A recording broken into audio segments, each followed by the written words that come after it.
नमस्कार, आप सभी का हमारे YouTube चैनल में हार्दिक स्वागत है।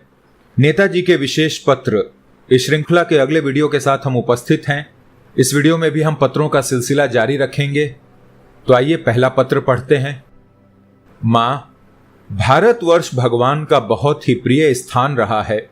यहाँ भगवान ने युग युग में अवतार लेकर पाप से बोझिल धरती का उद्धार किया है और भारत के लोगों के हृदय में धर्म तथा सत्य की स्थापना की।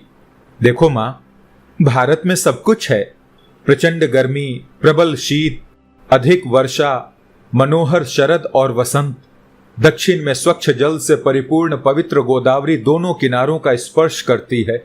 कल कल ध्वनि के साथ सागर की ओर निरंतर भागी जा रही है। कैसी विचित्र है वो। स्मरण करते ही रामायण की पंचवटी याद आती है। तब याद आते हैं राम, लक्ष्मण और सीता। समस्त राज्य और संपदाओं को त्याग कर स्वर्गिक सुख की अनुभूति करते हुए गोदावरी के तट पर समय व्यतीत कर रहे हैं। सांसारिक दुखों की छाया उनके तन सरोजों को मलिन नहीं कर सकती। माँ, दृष्टि उठाने पर और भी पवित्र हृदय सामने आते हैं। पवित्र जल से भरी जाह्नवी बह रही है। रामायण का दृश्य याद आता है। देखता हूं वाल्मीकि जी का वो तपोवन। महर्षि के पावक कंठ से निकले हुए पवित्र वेद मंत्रों की ध्वनि से गुंजरित वयोवृद्ध ऋषि आसन पर बैठे हैं और उनके निकट उनके शिष्य लव और कुश बैठे हैं। महर्षि उन्हें पढ़ा रहे हैं। पावन वेद ऋचाओं की ध्वनि से आकर्षित होकर कराल विषधर भी अपना विष त्याग फन उठाए मौन ही मंत्र ध्वनि सुन रहा है। गंगा में जल पीने आई हुई गौवें भी मस्तक उठाकर वेद मंत्र सुन रही हैं। निकट ही मृग सोया है और ऐसा प्रतीत हो रहा है कि वो निर्निमेष दृष्टि से ऋषि की ओर देख रहा है। रामायण में सब कुछ पावन है, साधारण तप का वर्णन भी, परंतु धर्म का त्याग कर देने के कारण हम उस पवित्रता को समझ नहीं पाते। एक पवित्र दृश्य और याद आ रहा है। त्रिभुवन तारिणी भागीरथी बह रही है। उसके तट पर योगी बैठे हैं। कोई अर्ध निमीलित नेत्रों से प्रातः संध्या में लीन है। कोई वनफूल चयन कर प्रतिमा बनाकर चंदन धूप आदि से पूजन कर रहे हैं।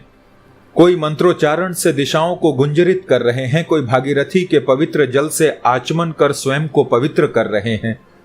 कोई योगी गुनगुनाते हुए फूलों को चुन रहे हैं। संपूर्ण दृश्य पवित्र है, नेत्र तथा हृदय को प्रिय है।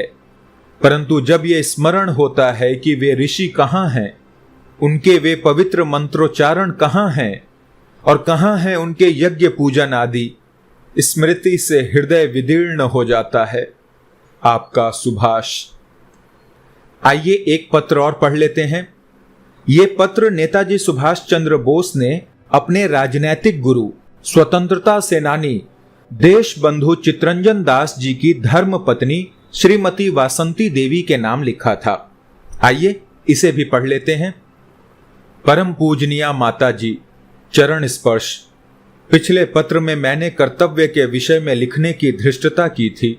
हमारा हृदय आत्माभिमान से परिपूर्ण है, फिर भी माँ के प्रति हमारे हृदय में अटूट श्रद्धा है।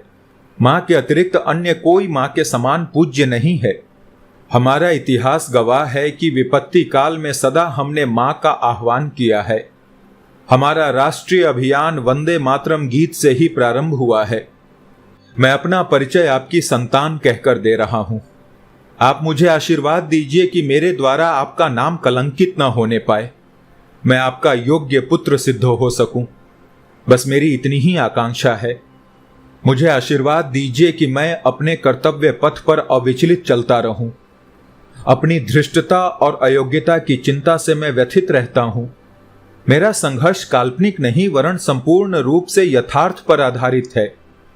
मैं भगवान से सदैव शक्ति और साहस प्रदान करते रहने की प्रार्थना किया करता हूं, परंतु कभी कभी ऐसी शंका होती है कि देश जो चाहता है वो मैं नहीं दे पाऊंगा। संभवतः मेरा प्रयत्न उस बौने के समान है जो चंद्रमा को स्पर्श करने की चेष्टा करे। माँ, क्या मैं आपकी सेवा के अधिकार से वंचित ही रह जाऊंगा? क्या मैं पराया बनकर ही रह जाऊंगा? देश को आपसे बड़ी आशाएं हैं। आप देश को क्या दे सकती हैं, इसका निर्णय स्वयं आपको करना है। किंतु यदि देश को आपके द्वारा उसकी इच्छित वस्तु प्राप्त नहीं हुई तो ये देश का दुर्भाग्य होगा। आपने लिखा था कि नए लोगों और वृद्धों की विचारधारा एवं कार्यप्रणाली एक सी नहीं होती। ये सत्य है, किंतु नयों में बहुतेरे वृद्ध जैसा अनुभव भी रखते हैं। दोनों के मिलाप से कार्य में संतुलन स्थापित हो जाता है।